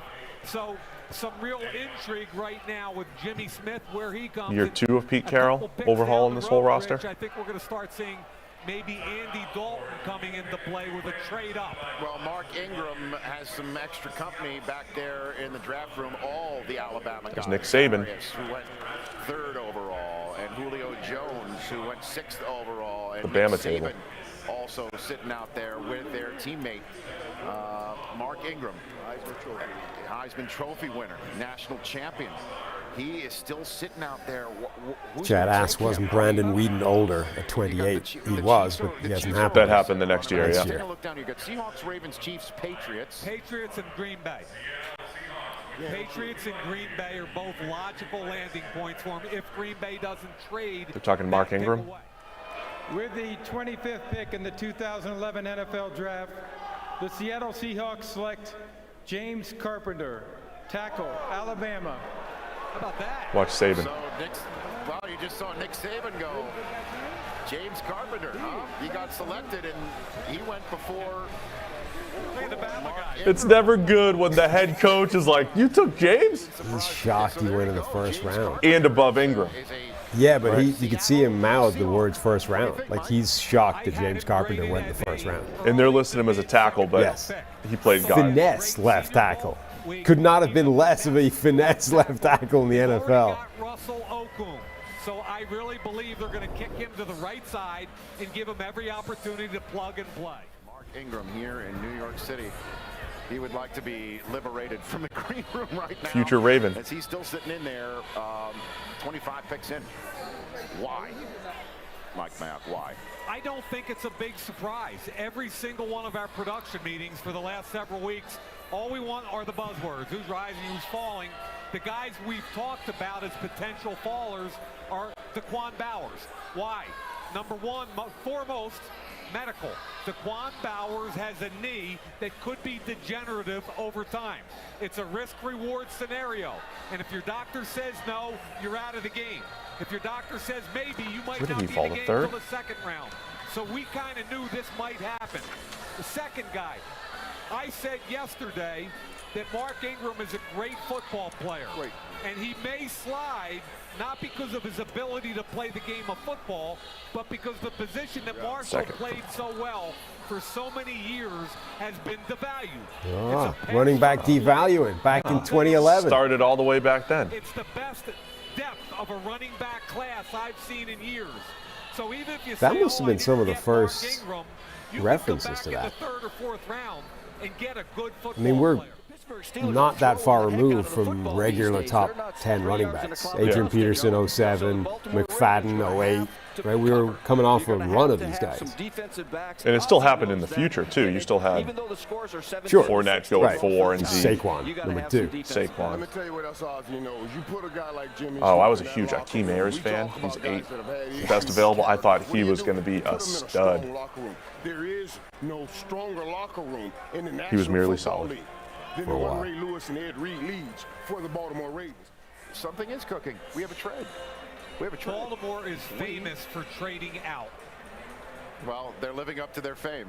And if they're not comfortable Here we go. 26 with a player, they'll get out in a heartbeat. Trade it back to one spot. I guess so, unless they trade it back up again. They're phenomenal at this. We've got a trade. Question is who and for whom? Could it be Andy Dalton? Could somebody be getting the quarterback They they traded want? up Could it for be Jonathan Mallett? Could it Baldwin? be Did that somebody happen? getting the quarterback Guess they so. want? Could it be somebody getting the They listened running to Bill. back from Alabama that they want? Could it be In either front one of the Patriots. those? Well, wasn't Could it be Scott something Fioli completely running the different, show at the as they time? would say on Monty Yeah. Python? What Maybe could they it did listen to possibly Bill. be? As everybody here is counting down, but they don't know there's been a trade. There's been a trade, so there's no missing of the pick Sort of here. like Schoolhouse Rock. The Chiefs and the Ravens just flip spots. Kansas City's now on the clock, so that's just because the Chiefs were picking next. It's not because the Chiefs were the ones who made this trade. Nope, So no, it is. we are sort of in a state of limbo.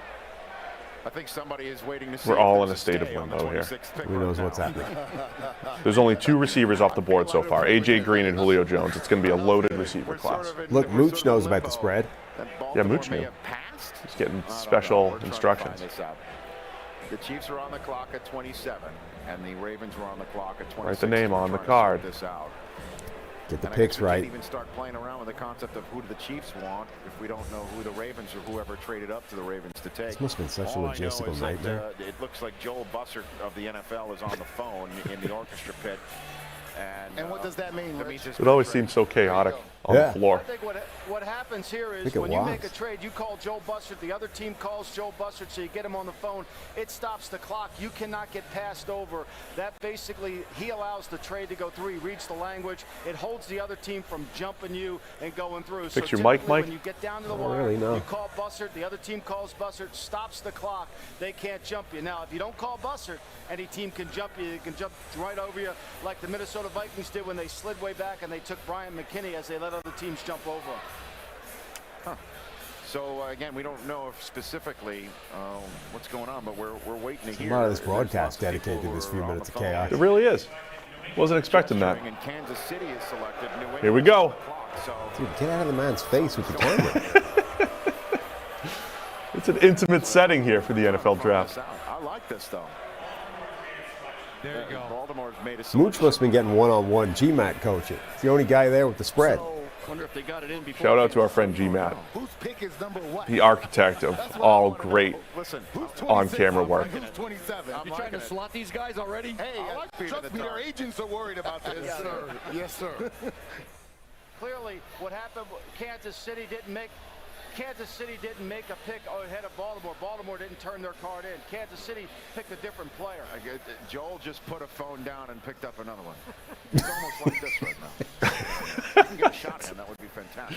This is He's great. down there, on the phone gesturing. This is actually awesome. Joel wants to know what's going on. That's a big chair. Kind of swallows them up, doesn't It looks like a comfy chair. Who's picking? What's that binder? What's in that binder?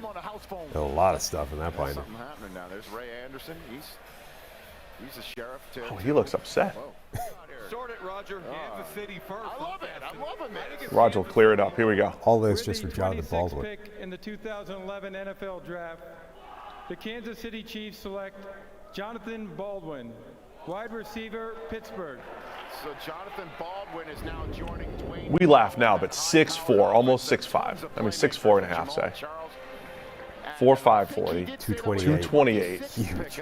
Dude's a monster. 42-inch vert. Yeah. It was like Larry Fitzgerald. Well, there was a push. Will make plays. There was a push for years, right? The receivers were just getting bigger and bigger and bigger, and then this was kind of where it peaked. BMW, Big Mike Williams, like 6'5", 230, and all those guys. You had Julio and A.J. Green. With the exception of Calvin Johnson, almost all of the peak, apex, giant receivers weren't good. Yeah. Maybe the NFL finally went, okay, we've gone too far. It's too much. What we're doing here is just great, getting bigger humans. And then you had bigger corners. Jimmy Smith here going to the Ravens, 6'2 plus. Yeah. Looks like a great prospect. He became a very good player for a long time. Yeah. Top 15 ability. Significant off-field issues. The quote, off-field issues are interesting to go back on. For some players, it's like, yeah, you're right. This guy didn't reach his potential. Jimmy Smith just, what did he play? He played over 10 years. So he's still and really he was bouncing around a couple years ago. He did have, finding him is going to be a problem. There's multiple football Jimmy Smith. Well, this Hall of Fame wide receiver Jimmy Smith. That's what I mean. Even just identifying him his wiki page is going to be challenging. He didn't have, I think he's definitely dealt with some off-field stuff, but not a huge amount, right?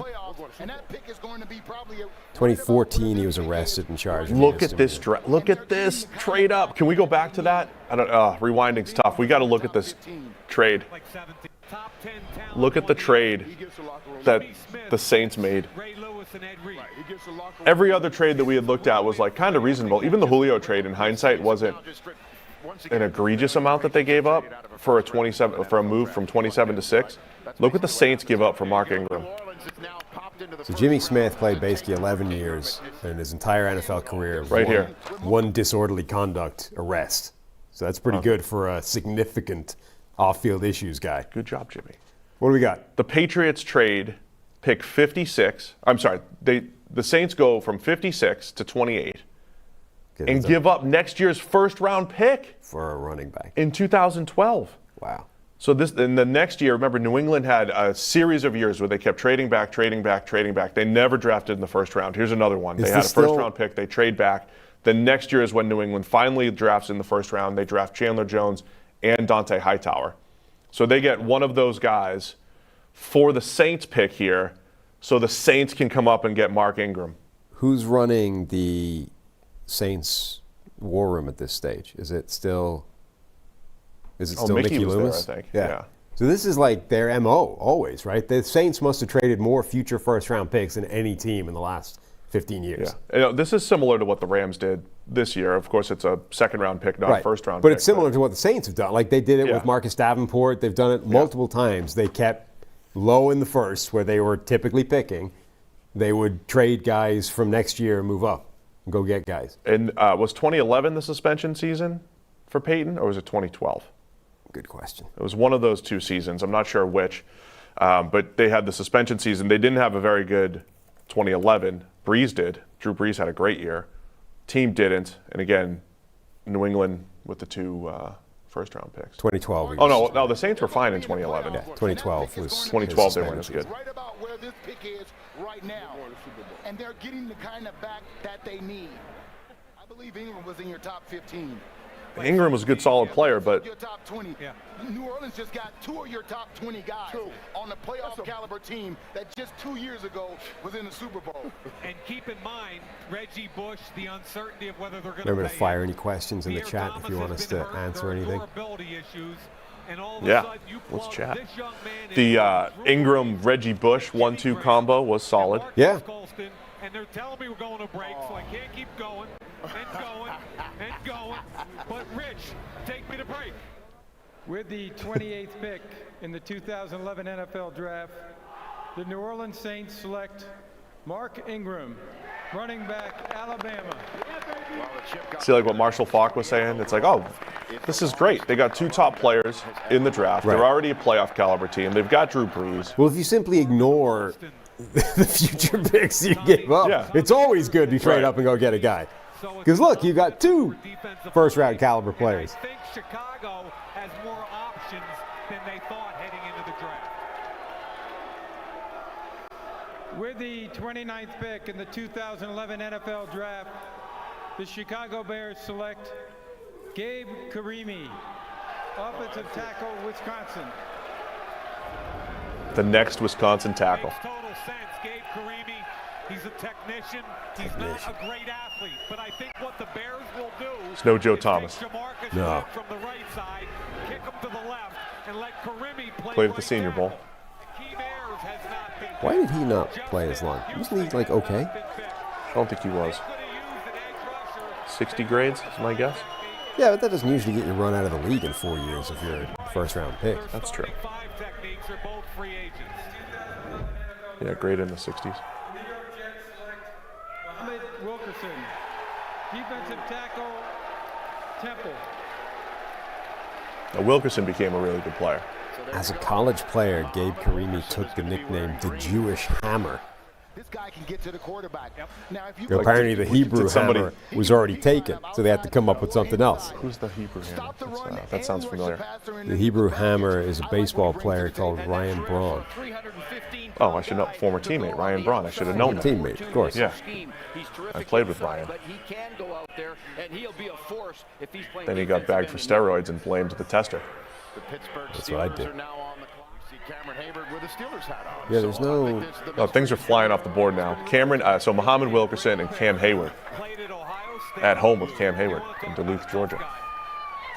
Cam Hayward is one of 7 currently active players from this first round. Yeah. Still with the Steelers. He's become one of the best, really. Oh, he's been outstanding. 2 pass broken up.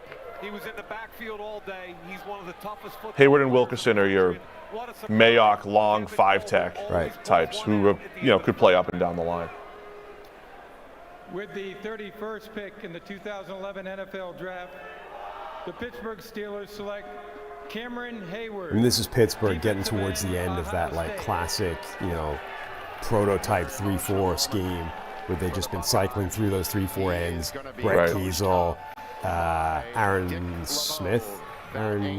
Smith. Who else did they have in there? Casey Hampton as the nose tackle. What do you think the Green Bay Packers are going to do to wrap things up tonight, Mike? Kiesel still played through 14. Yeah.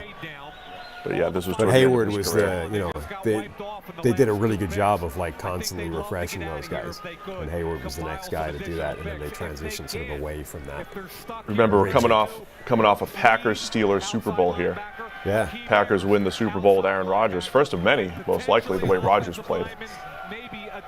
So expect more for Green Bay. Rich get richer here, pick 32. Somebody like that here. I don't see that. I don't see LaSure, and I'm not as big a LaSure guy as many people are in this draft. I want to talk about some of the second-round players that went when we're done here, just to refresh our memory on some of the names that didn't come off the board. Then we'll wrap it up. This was fun. Enjoy this. We'll definitely hit any questions in the chat, any other thoughts on the 2011 draft.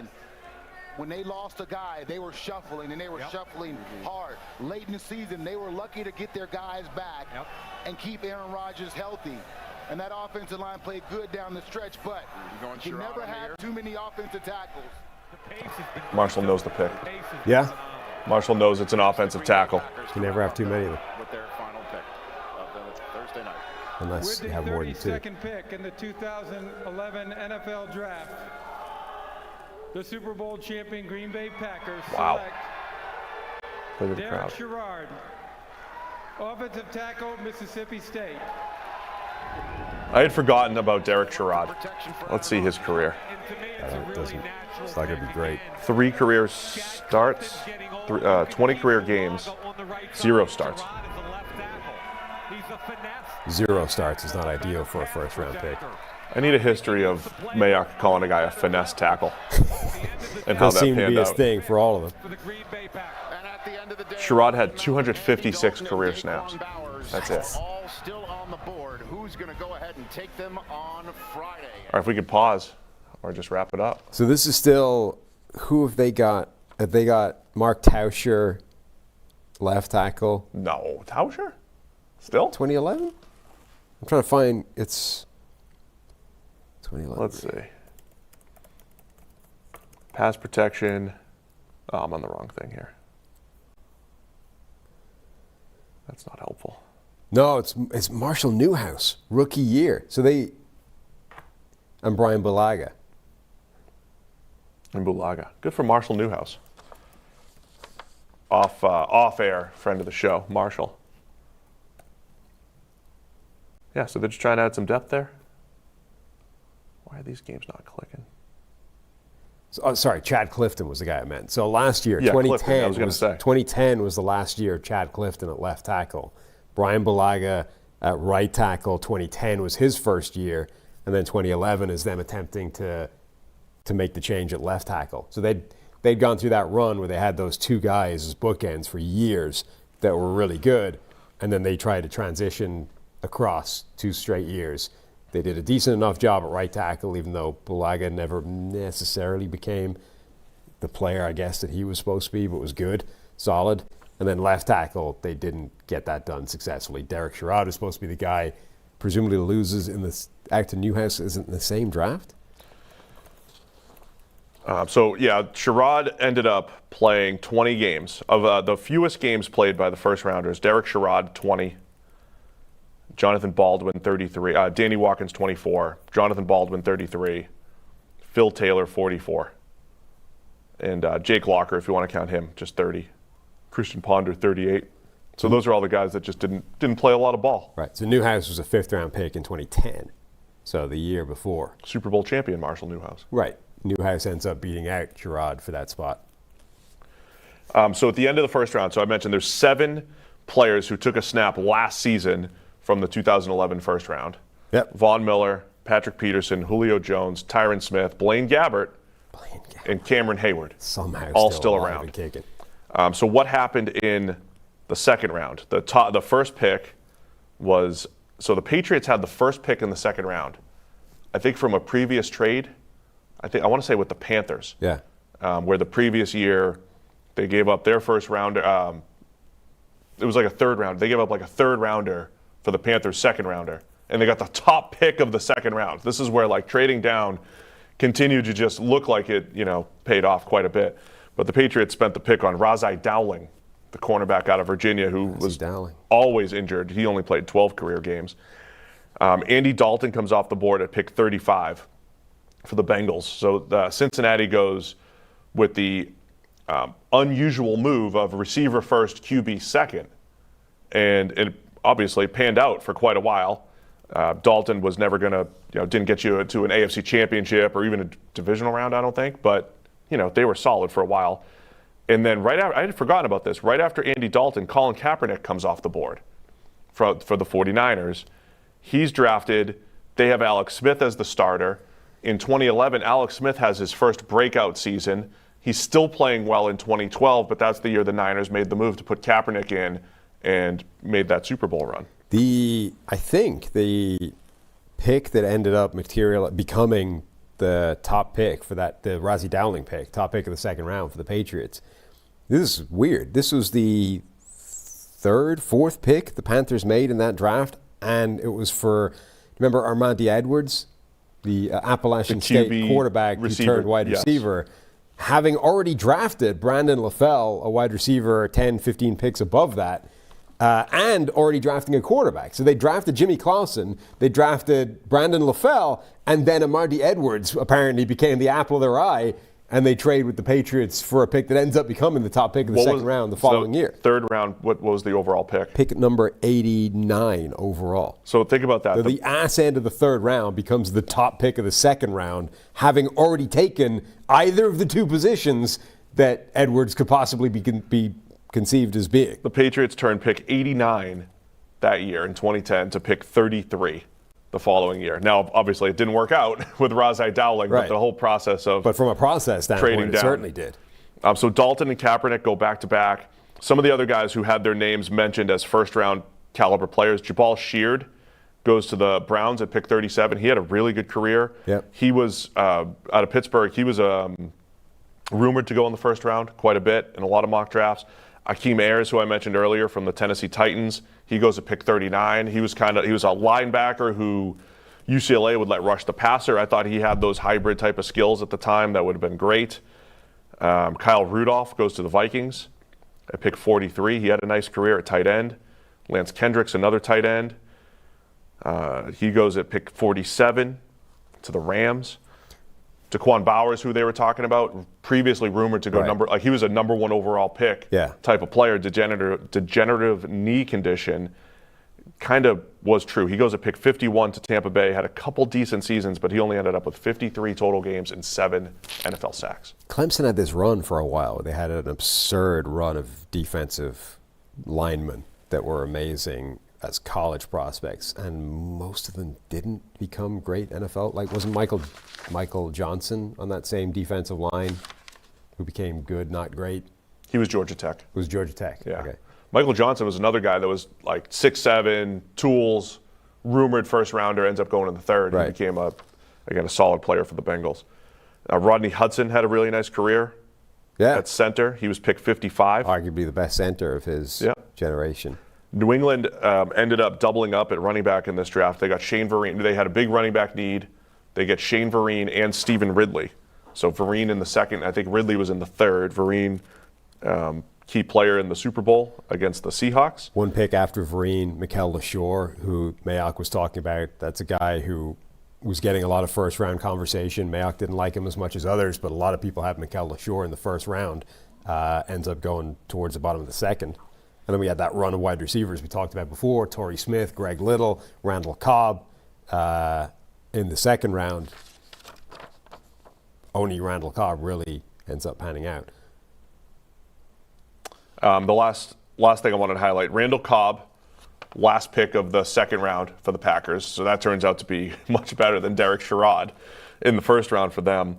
And then pick 70, round 3, Justin Houston goes to the Kansas City Chiefs. Of course, 112 career sacks for Justin Houston, still technically active. When we talk about this defensive draft in 2011, all those great defensive players, Houston was in that mix as well, with Von Miller and Aldon Smith and J.J. Watt, Nick Fairley, Robert Quinn, Ryan Kerrigan, Prince Amukamara, Adrian Claiborne, a lot of good defensive talent. Yeah, I mean, this wasn't just a good first round in terms of draft talent. Like, this draft had some insane players really deep into it. Justin Houston, DeMarco Murray, Jarrell Casey in the third round. The top defensive tackles maybe underwhelmed relative to expectations, but Jarrell Casey became an amazing defensive tackle. They got him, the Titans got him in the third round, 77 overall.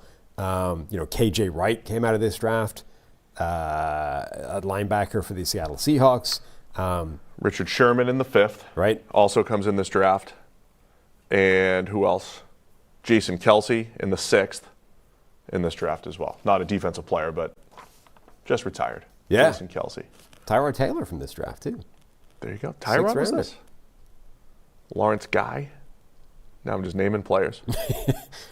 Well, I'm looking at AV over on Pro Football Reference. What's just as a quick there one. must have been some Chris Harris Jr., undrafted rookie this year. Jarrell Casey. Yeah, that's who I mentioned him Did before. you mention him? Sorry. Yeah. Doug Baldwin, undrafted. I'm just looking at the undrafted group. Mario Addison came out of this draft. Mario Addison, huh? And didn't come out of the draft because was undrafted, but was in Marcus this class. Cannon, 5th round pick. Orlando Franklin had a decent career playing tackle. Yeah. So there you go. It's a 2011 NFL draft. Fun doing a little, little throwback, little memory lane. So that was the consolidated version. I wonder if we did a super long form version, if that's too long, it would allow us to talk a little bit more, but also listen to the analysis. We'll see. Let us know what you think. We're just trying stuff out. A lot of fun. It's the off season. Looking back and being a little nostalgic here with the 2011 draft. Yeah. This was fun. It was good. Great. It was a nice little fireside setup. It was very good. So yeah, hashtag let us know. What do you think? Any other drafts you want us to review? What you think? And we appreciate everybody for tuning in. Appreciate the super chat and the interaction and everything. So thanks to everybody for tuning in. We'll be back again Memorial Day morning, Monday morning with more PFF NFL Podcast.